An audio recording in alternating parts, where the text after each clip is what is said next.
I just don't think people are investing enough time in learning. People want shortcuts, like show me the TikTok.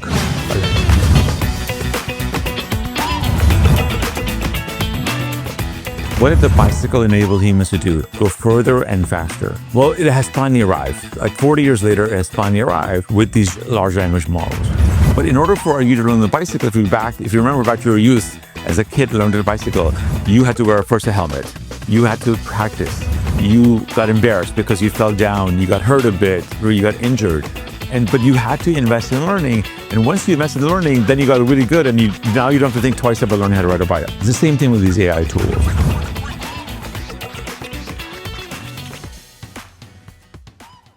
Good day, everyone. My name is Ramy Fares. I'm here at the HBS GCC Club podcast, hosting one of our dear and favorite members coming to attend the HBS GCC AI Elevate, Dr. Karim Lakhani. Dr. Karim Lakhani, welcome to Dubai. I know this is your frequent trip to Dubai. I'm thrilled to have you with us today. Dr. Karim is actually the Harvard professor, Dorothy and Michael Hintz Professor of Business Administration at Harvard Business School. He specializes in technology management, innovation, digital transformation, and artificial intelligence. And he's the chair and the co-founder of these three institutes. Welcome, Dr. Karim. Thanks, Ramy. Great to be here with you. Thank you for having us, and looking forward to unleash some of your wisdom to our audience today. So, Dr. Karim, first, probably we should start by asking you, what are your favorite areas of research when it comes to AI and digital transformation? Because I have had the opportunity to sit on a few of your classes, and I'm always inspired by the amount of insights that you bring to discussion when it comes to connecting the dots between technology and business outcomes. So tell us about a little bit about your areas of research in that space. Sure. Thanks, Ramy. So broadly, what I'm really focusing on a research perspective is how AI changes work, especially knowledge work, and the impact on productivity of knowledge workers, but then also what that means for organizations. Because what we're seeing AI do is really change the ways in which our knowledge workers will work and get their jobs done. And so I'm really interested in studying that very carefully through randomized controlled trials with organizations to see how this matters.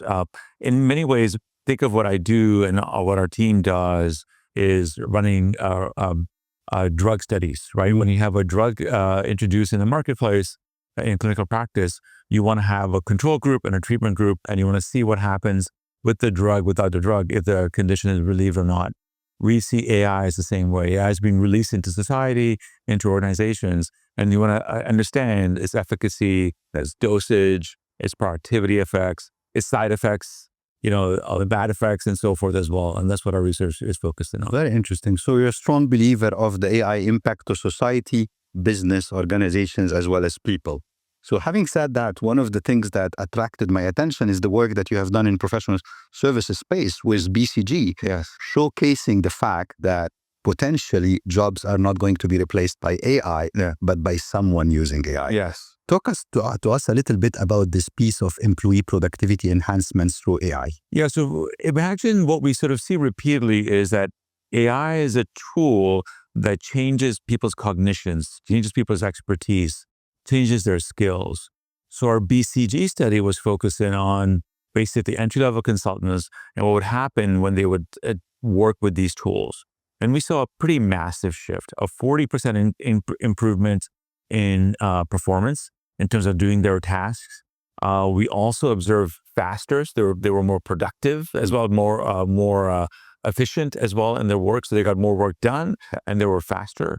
And then also, if you imagine sort of like a normal distribution of skills, some people are above average on skills, some people are below average on skills. What we observed was that people that were below average on skills improved also significantly. And so these effects sort of show us that overall, AI is a shock to people's skill levels. It improves the skill levels across the board. And if you know how to use the AI, then you'll be as good as wherever the AI's skill level is at. But that's pretty profound because, we go to school, I educate people in my real job, and we focus in on improving their skills, giving them new skills. Yeah. And all of a sudden AI enables it to go further and faster. Very interesting. So, and you brought this up from the context of expertise abundance. Yes. So this is fundamentally is going to change the abundance of expertise around organization for organization to rethink what are the core strengths that they should capitalize on to create a business competitive advantage. 100%. And I think this was our big aha 2 years ago as ChatGPT was being introduced. Our sense was that the cost of expertise was going to drop. And let me just give you like my own sort of personal example. We've been focused in a lot on my personal usage on how we work together with these tools.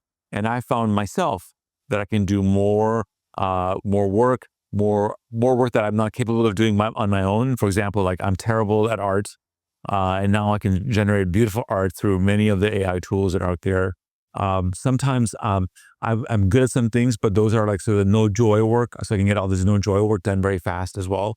So both like accelerating my work, but then adding new expertise to what I do has been quite remarkable. And that basis then said, oh, if these general purpose language GPTs, these models, these large language models are available to everybody.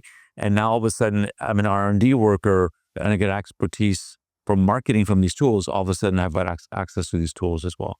Excellent. I find myself guilty as well. I prepared for this interview through Copilot. Yes, exactly. And this is not supposed to be a promotion of Microsoft Copilot, Yes. because I know there are multiple tools out there. Yeah. So what is your point of view on this boom in agentic AI? Yes. So how agentic AI is going to maybe accelerate the tipping point of AI adoption for organizations? It's a great question. So what I imagine, and I've learned this from doing a lot of case studies and speaking to many industry experts and people using AI, is that we should rethink work in terms of 4 dimensions. If you imagine an end-to-end process flow, let's imagine marketing, ideation for marketing, all the way to looking at the click-through rates and looking at conversion. We need to sort of imagine what parts of that process flow is going to be done by human, what part will be done through a digital system, what part will be done by AI, and what part might be done by robotics. And leaders in organizations and knowledge workers should be thinking, is this the right process today, or should I imagine a completely different process? So for example, some research that has been done out of Southeast Asia in large tech platforms, they're finding that the time to create marketing content has shrunk by 99% using large language models. 99%. This blew me away. I've seen the data. It just blows me away. And similarly, the click-through rates of this have been through the roof, right? 40%, 15% higher just by using word models like a Copilot with ChatGPT integrated. So it's amazing to sort of see that. And so for this company, they're saying, well, should we be doing marketing the same way? Like, or it's a back and forth between the marketing person and the creative. Maybe what needs to happen is that we get customer profiles directly. The machine generates all the different marketing assets, and then the human decides which ones to release. Exactly. And then you do massive, large-scale A/B testing. Very different than how we've done marketing before.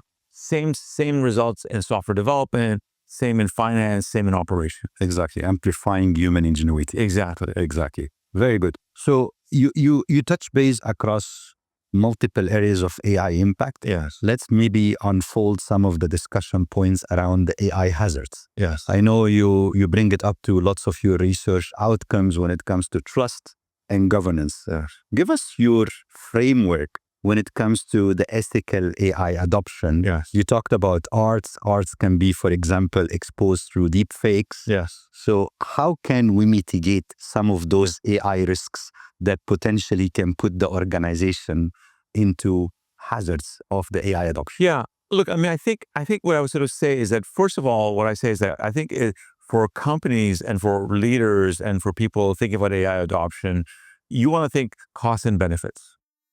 Too often, I think people lead with the costs and worry about the risks instead of thinking about the benefits. And you want to actually be balanced about thinking about the benefits and the costs. That's the first thing. And for leaders, what I encourage is actually don't outsource your thinking to your junior staff. You actually have to learn how to use these tools first of all. So first is the cost and benefit analysis. The second is, I often say, is whenever you're comparing the performance of AI systems, you want a counterfactual comparison. You want to say, well, how good is my human system today? Yes. and then compare it to the AI system. Too often people expect perfection from AI systems, but we're happy when humans have a 50% error rate or 60% error rate.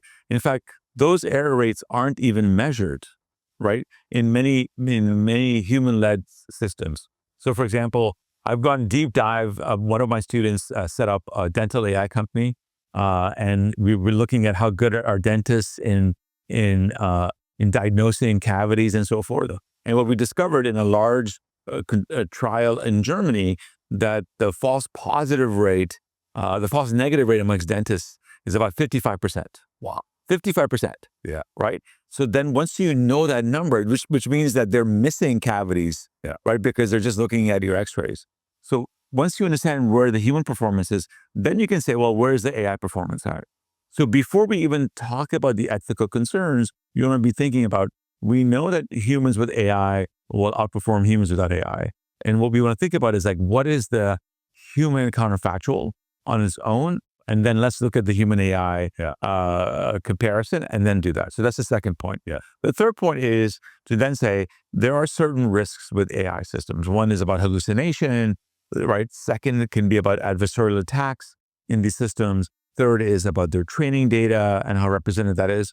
Those are both known risks, and there are both social and technical solutions to all of those. And for leaders to understand what those tactical and social solutions are and implement them.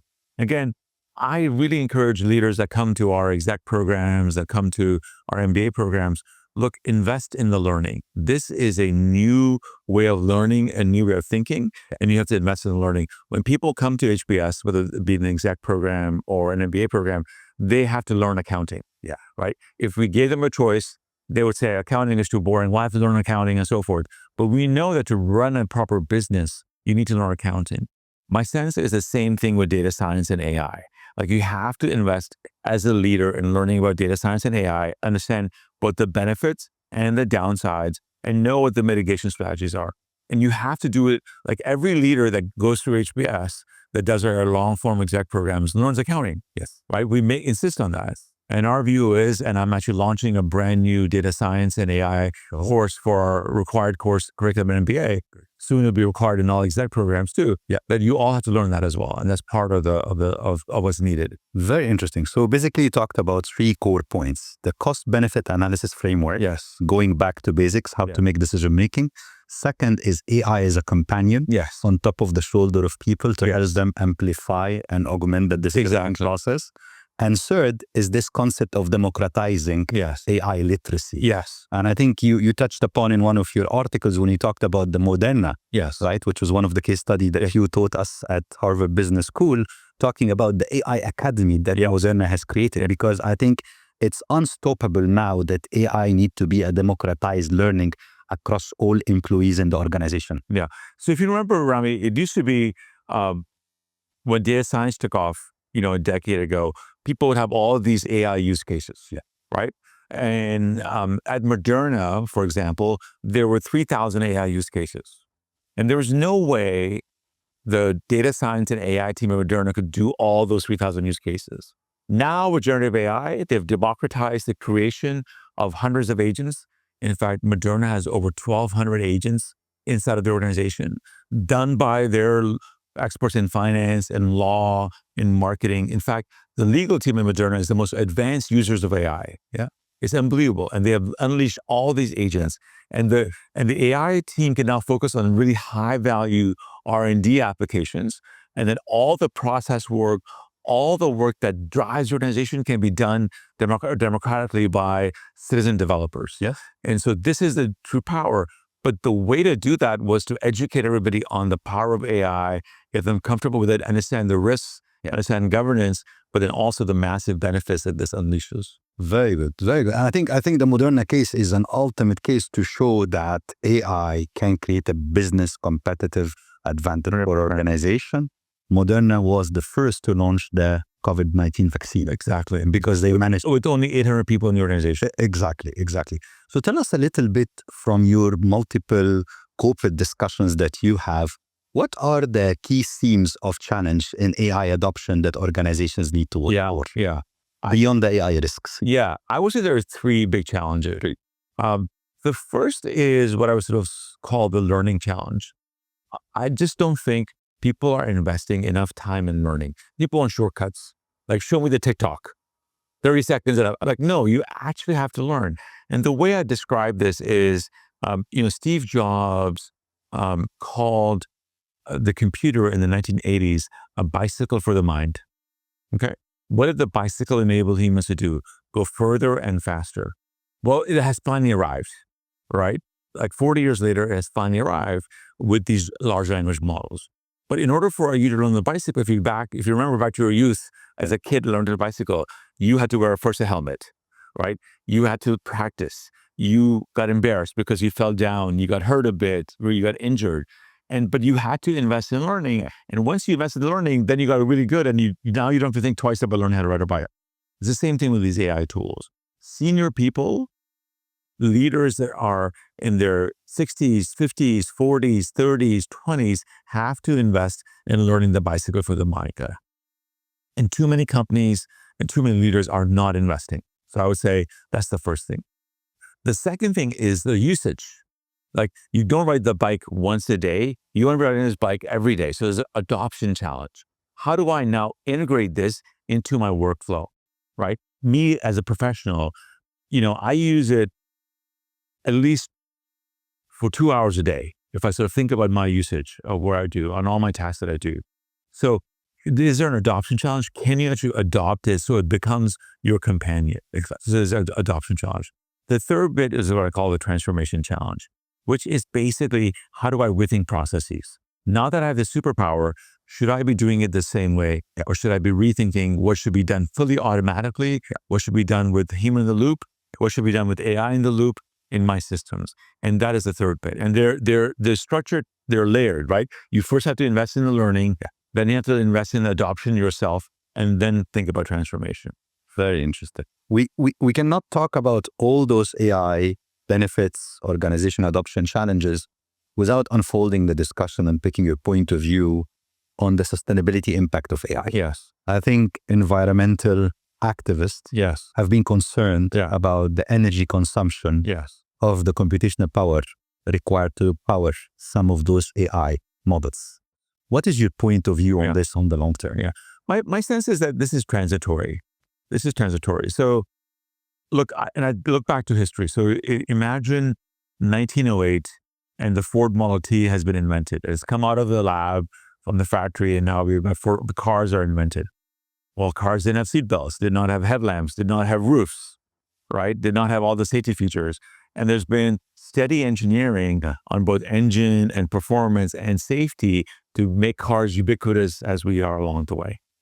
This has only been 2 years, right? The models are in many ways raw. The algorithms are brute force algorithms.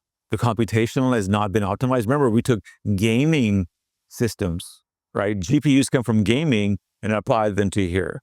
So I expect over the next decade, tremendous improvements on both algorithmic efficiency, data efficiency, and computational efficiency. We have to give it time. The real engineering hasn't even taken place yet. This is still fresh from the lab and brute forced their way through. So I see this, I acknowledge the challenges, but I also see them as transitory.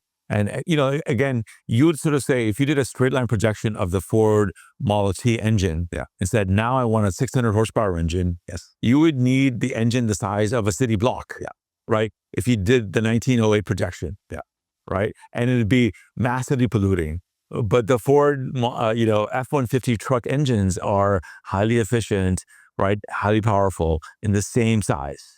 And so I think that's the thing that people have to get their head around. Exactly. And I'm a strong believer of what you just said. I strongly believe that this might be a forcing catalyst to accelerate energy transformation at large. Oh, 100%. 100%. I mean, we've seen like data centers now rely on AI tools for efficiency, for cooling, for turning systems on and off, depending on what's going on. Exactly. And it is probably another incentive for data center provider to consider other source of energy. Like, for example, some of the modular nuclear power plants that some of the data source centers providers started to build next to data centers.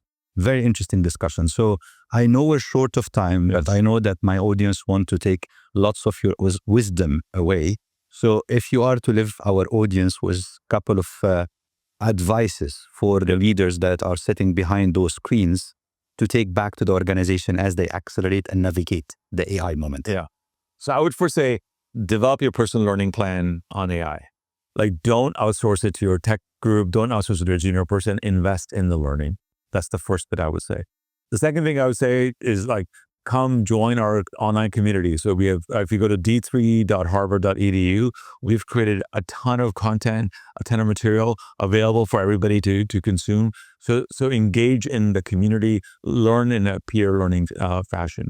The third thing is, be ambitious for your organizations. Be set up to say, if I could design my organization from scratch, what would that look like with AI at the center? And if you start with that, you say, okay, if I'm doing my organization again, this is what I would do. Then you have a roadmap as to what you want to go to, right? You say, I'm here, and this is what a fully redesigned organization will look like, and now I have a roadmap on how to get there. Yeah. And that requires ambition, that requires courage, that requires all the other things we talked about. Vulnerability. Absolutely. Because you don't know. Yeah, exactly.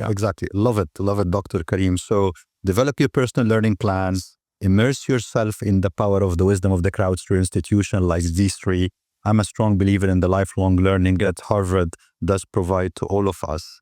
And third is make sure that you scale this while making yourself vulnerable out there, while rethinking the ambitious goal of your organization. 100%. Lovely. Great. Pleasure having you, Dr. Karim. And I'm sure this was very educational for me, and I'm sure everyone behind this piece found it insightful. Yes. Thank you for coming. Thank you for having us. Yes. Thank you. Thank you so much for tuning in today for this insightful conversation. I'm sure you have learned a lot. I personally have captured a lot of insights and things to do moving forward. Thank you, Dr. Karim, for having us today. And thank you for giving us the time to unleash your wisdom to our audience. Thank you for having me. Thank you.